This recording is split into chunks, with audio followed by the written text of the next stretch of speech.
આપણી સાથે જસવંતભાઈ છે. જસવંતભાઈને શું તકલીફ હતી પૂછીએ અને કેમ રહ્યું આપણી ટ્રીટમેન્ટથી, બરાબર? જસવંતભાઈ ક્યાંથી આવ્યા? અમે ગોદાવટા ગામ, મારું રાણપુર તાલુકો. રાણપુર તાલુકો, બરાબર. અને શું તકલીફ હતી જસવંતભાઈ જરા કહેશો? મારે તકલીફમાં કમરનો દુખાવો રહેતો હતો. ગાદીમાં થોડુંક પ્રોબ્લેમને લીધે કમરનો દુખાવો રહેતો હતો. અને બીજું ટીચરના લેગામેન્ટમાં થોડુંક ઇન્જરી આવી ગયેલી હતી અગાઉ, એ રીતનું હતું. અને જ્યારથી આપણે બન સેટિંગ ચાલુ કર્યું ત્યારથી મને એમાં ફાયદો થવા માંડ્યો. અને આજની તારીખમાં મને એમ લાગે છે કે મને એવો કઈ વાંધો નથી. હવે ટૂંકમાં કઈ તકલીફ નથી લાગતી, બરાબર?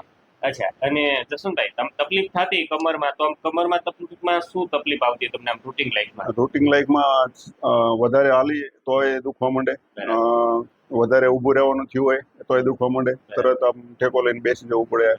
અને પગ નહીં તે એ રીતનું હતું, વધારે ચાલીએ ને એટલે પગમાં તરત ટીચનમાં દુખાવો ચાલુ થઈ જતો હતો. એ હવે અત્યારે મારે સહેજે દુખાવો નથી રહેતો. મોટી ગાડી ચલાવું તો અત્યારે 100 કિલોમીટર 150 કિલોમીટર ચલાવું તો મને કમર નથી દુખતી અત્યારે. અને પહેલા તો 30 કિલોમીટર ટુ વ્હીલ લઈને ચલાવવાનું થયું હોય ને તો એ કમર ફાટવા માંડતી, એવું થતું હતું.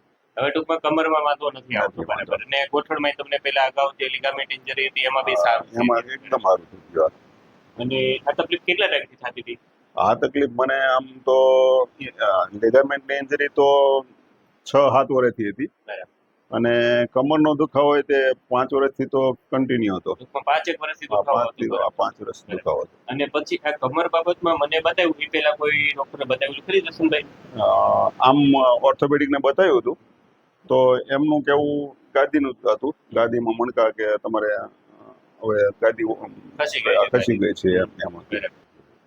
પછી જસવંતભાઈ 13 આપણે પહેલી વખત તમે આવ્યા, બરાબર? આપણી ટ્રીટમેન્ટ ઘણી લાંબી ચાલી. 13 આપણે પહેલું સેશન કર્યું, બરાબર? અને આજે લગભગ 1, 2, 3, 4, 5, 6, 7, 8, 9 અને 10, આજે ટોટલ આપણે 10 સેટિંગ થયા. 10 સેટિંગ થયા, બરાબર? 10 વખત તમે અહીંયા આવ્યા, બરાબર? હવે આ 10 સેટિંગ લીધા પછી હવે જસવંતભાઈ કેટલું સારું કહીશું? એકદમ સારું, એકદમ સારું છે. હવે કોઈ તકલીફ નથી, કમરમાં કોઈ તકલીફ નથી આવતી તમને. લિગામેન્ટ, ગોઠણમાં જે લિગામેન્ટ ઇન્જરી હતી એમાં કોઈ વાંધો નથી. બરાબર છે. અને જસવંતભાઈ હવે આપણે તકલીફ શું હતી, મેં ત્યારે આપણે એક MRI કર્યું હતું, તમને ખ્યાલ હોય, બરાબર? MRI ની અંદર 2 ડિસ્કમાં આપણે પ્રોબ્લેમ આવ્યો હતો, L3 L4 અને L4 L5. આ બે ગાદી આપણી ખસી ગયેલી હતી, થોડી ગાદી ખસી, આ બે મણકા વચ્ચે દબાતી હતી, આ નસો આપણી દબાતી હતી, બરાબર? મૂળ આપણે ગાદીઓ ખસી અને નસો આ દબાતી હતી. નસો દબાય એટલે આપણે વધારે વાર ઉભા રહીએ કે વધારે હાલીએ એટલે દબાણ આવે, એટલે આ નસોનો દુખાવો થાય એટલે તમારે બેસી જવું પડે કે કોઈ બી પોસ્ચર ચેન્જીસ કરવું પડે. આ ગાદીઓનું સેટિંગ કર્યું આપણે. આ ગાદીઓ સેટ થઈ ગઈ એટલે આ નસો દબાતી બંધ થઈ ગઈ અને મણકા વચ્ચે ગાદી દબાતી બંધ થઈ ગઈ એટલે આપણે દુખાવો થાય, બરાબર? આપણે મૂળ સેટિંગ કર્યું, સેટિંગથી આપણે ફાયદો થઈ ગયો, બરાબર? અને જસવંતભાઈ, મારા તરફથી અહીંયા કોઈ તમને દવા દેવામાં આવી? નહીં, કોઈ દવા નહીં. કોઈ પણ ક્રિયાની દવા વગર આપણે જે કંઈ કર્યું છે આપણી આ નેચરલ, અમારી જે સેટિંગની સિસ્ટમ છે એને કોઈ દવા નહીં, કોઈ ઇન્જેક્શન નહીં, બરાબર? અને જસવંતભાઈ કેવી લાગી તમને મારી સારવાર? એકદમ સારી લાગી સાહેબ.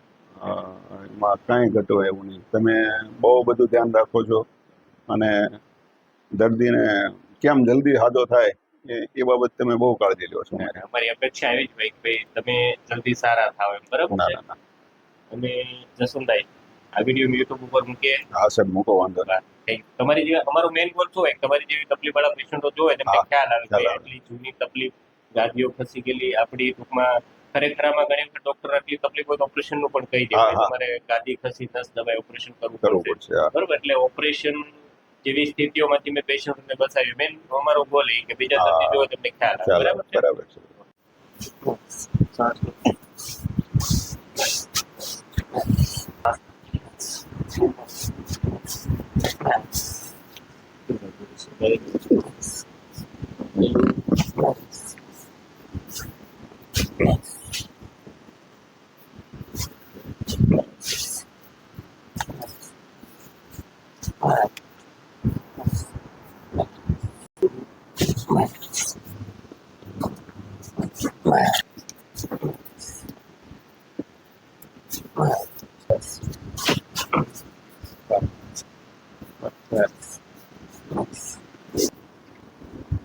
सांस में छोड़ो।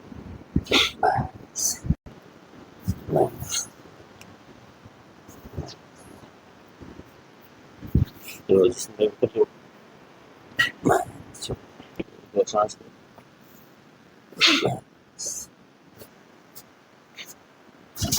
લો.